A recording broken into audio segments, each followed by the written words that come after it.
Hello, hello, hello mga Tarot Loves!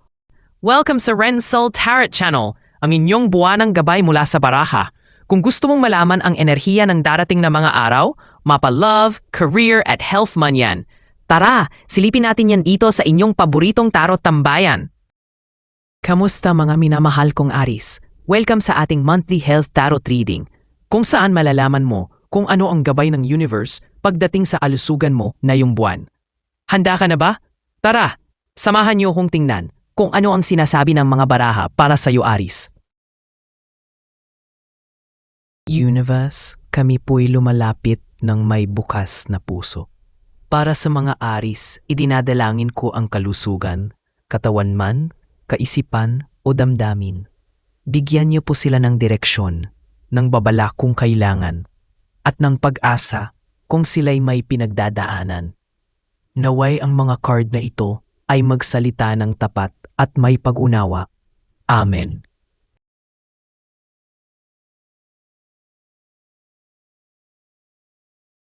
At Aris, ito ang unang apat na cards na lumabas sa reading mo.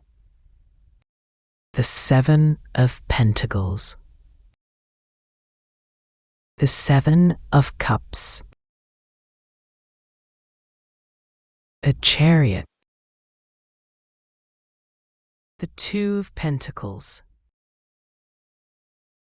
Aris, mapapansin mo sa Seven of Pentacles ang isang taong nakatayo, nakasandal, pagod, pero pinagmamasdan ang bunga ng kanyang itinanim. Sa aspeto ng kalusugan, ito'y nagsasabi na may mga ginagawa ka na bang tama. Posibleng may mga pagbabago kang sinimulan, tulad ng pag-eehersisyo o pagkain ng tama, pero hindi mo pa nakikita ang resulta. Aris, kailangan mo ng patience. Hindi porket hindi mo pa nararamdaman ang epekto ay hindi na gumagana. Huwag kang sumuko. Pero pumasok ang Seven of Cups, isang barahang puno ng ilusyon. Sa card na ito, Aris, may lalaking nakatingin sa 7 tasa. Bawat isa may kakaibang laman. May kayamanan, dragon, bituin, anino. Ibig sabihin, Aris, baka masyado kang distracted. Minsan sinasabi mong magpapahinga ka, pero nauuwi sa panunood magdamag.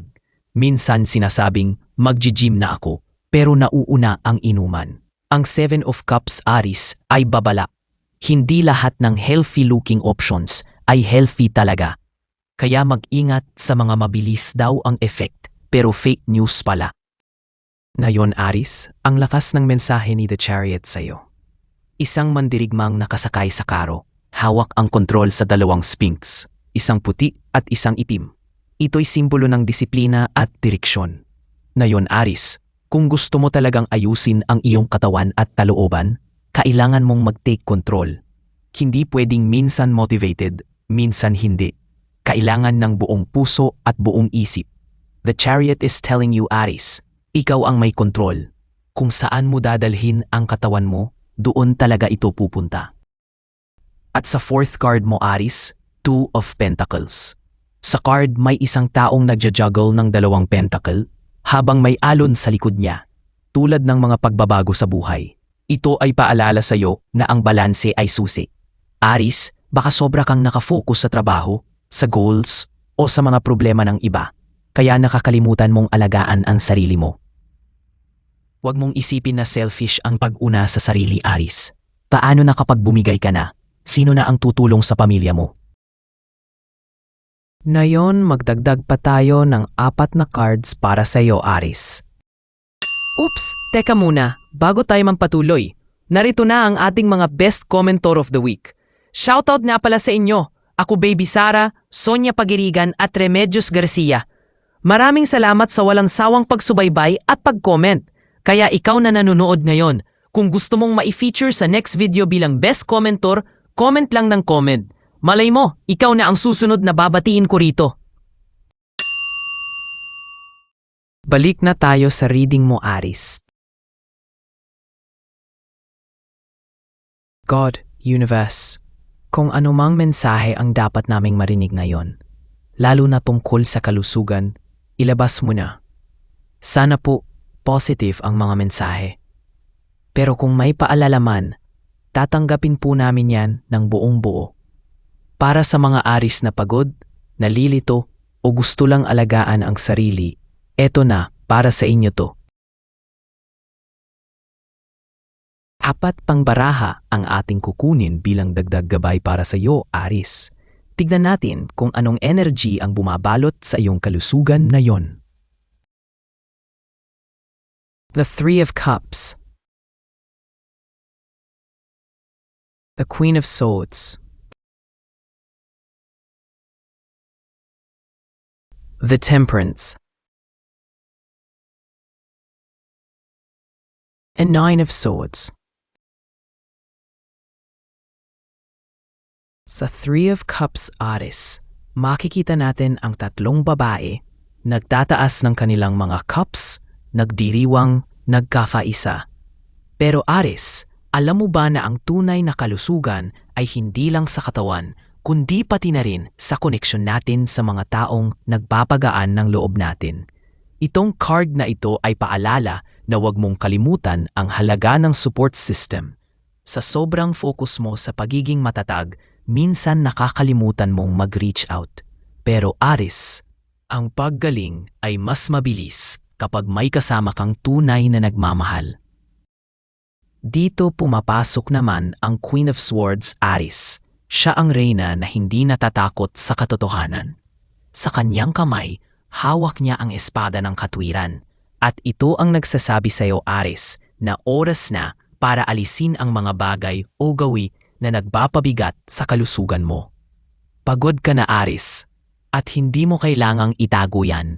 Ang Queen of Swords ay ikaw, matapang pero pagod. Minsan ang tunay na tapang ay ang pag-amin na kailangan mo namang magpahinga. Kasunod nito, Aris, ang Temperance, ang anghel ng balanse. Mapapansin mo sa card na ito, may 2 cups siyang pinaghahalo. Sinisigurong may balanse ang lahat. Ang mensahe niya? Kailangan mo ng moderation, Aris. Alam mong extreme ka. Kung magtrabaho, sobra. Kung magpuyat, tuloy-tuloy. Pero ngayon, ang katawan mo ay humihingi ng balanse. Hindi lang ito tungkol sa physical health, Aris. Pati na rin ang emosyon at spiritual state mo. Huwag mong hayaang maubos ka. At dito, Aris, tahimik na pumasok ang Nine of Swords. Isang card ng taong gising sa gabi, tinatamaan ng guilt, anxiety, o matinding pag-aalala. Aris, ilang gabi na ba ang tulog mong putol-putol, na ang isip mo ay puno ng what ifs at baka? Ito ang baraha ng mental exhaustion. Pero hindi ito pagtatapos, Aris, ha? Ito ay paalala. Kung hindi mo sisimulan ang pagbabalik sa sarili mong center, sa katawan, isip at damdamin, mas lalalim pa ang stress na parating. At sa kabuuan, Aris, ang iyong health journey ay parang isang matagalang pagtatanim. May pagod, may duda, may pag-asa. Ngunit nalilito ka na rin kung anong health path ang susundin mo. Sobrang daming options pero hindi malinaw kung alin ang totoo at epektibo. Panahon na para hawakan mo muli ang kontrol sa iyong katawan. Disiplina at direksyon ang susi, Aris. Habang pinipilit mong i-juggle ang lahat, trabaho, pahinga, pagkain, stress, tandaan mo na ang katawan ay may hangganan rin. Aris, pahinga rin pag may time. Pero wag mo rin kalimutang tumawa at makipagbonding. Ang emotional at social health ay parte rin ng healing, Aris. Panahon na rin para putulin ang unhealthy habits. Harapin mo ang katotohanan at piliin ang mas makakabuti para sa'yo. At higit sa lahat, alagaan ang isipan. Hindi lahat ng stress ay kailangang tiisin. Magpatawad, bitawan at huminga. At ayan na nga, Aris, ang iyong tarot health reading para sa mga araw na ito. Sana'y nakatulong ito upang bigyan ka ng gabay at inspirasyon sa mga darating na araw. Tandaan, ito pa rin ang may hawak ng iyong kapalaran. Gamitin mo ang mga mensaheng ito bilang ilaw sa iyong landas. Kung naka-resonate sa iyo ang reading na ito, huwag kalimutang i-like, i-share, mag-subscribe at i-click ang notification bell para sa mga susunod pang readings. Muli, ito ang Ren Soul Tarot Channel. Maraming salamat sa panonood at magkita-kita tayo muli sa susunod na readings. Ingat ka palagi, Aris.